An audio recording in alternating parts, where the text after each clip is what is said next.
Well, the ingredients you need are eggs and bacon and mushrooms and preferably free-range eggs which are fresh. Јајца, сланина, печурки и сос. И традиционалниот англиски појадок е готов.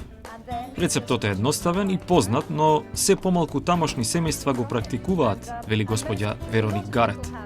Може да се додаде некој домат и се добива здрава опција на нешто што според неа и не е најздраво.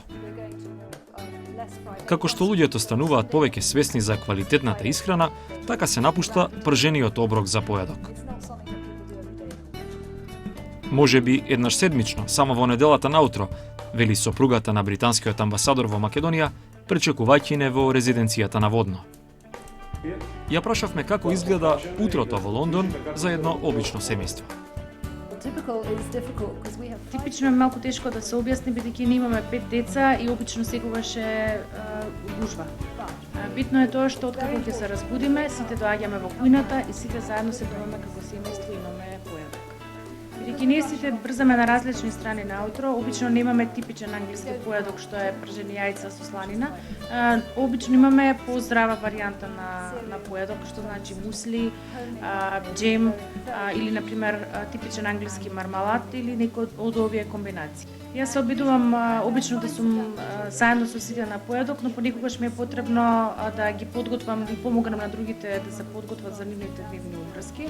Обично повеќе време поминувам со нашата ќерка Флоренс, која што има Даунов синдром и за која што треба малку повеќе време за подготовка, но таа самостојно оди секој ден на работа, го користи јавниот превоз. Како другите членови на семејството се снаоѓаат?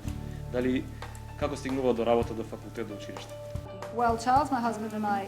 Јас и сопругот претежно возиме велосипед, скоро секој ден.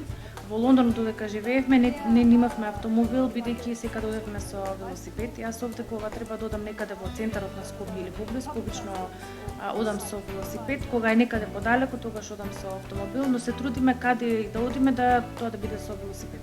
Кој е тој што ги буди членовите на семејството? Има ли тука некаков ритуал додека сте во Лондон?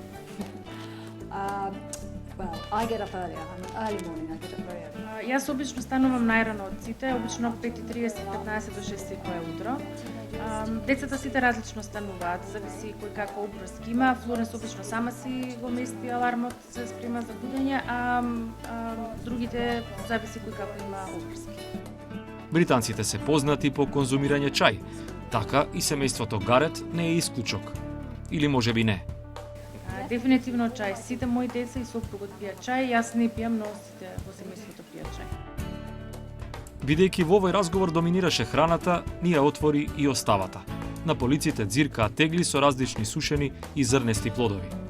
И единствениот производ што го носат од Лондон, а го нема во Македонија. Мармајт, намаз направен од квасец.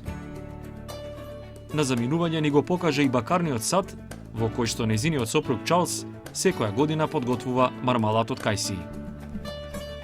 Ова британско семејство и во Скопје се обидува да го задржи тоа што го смета за вредност, што почести заеднички софри и споделувања на секојдневните случки. Кога се 7 луѓе на број, мора да е многу интересно.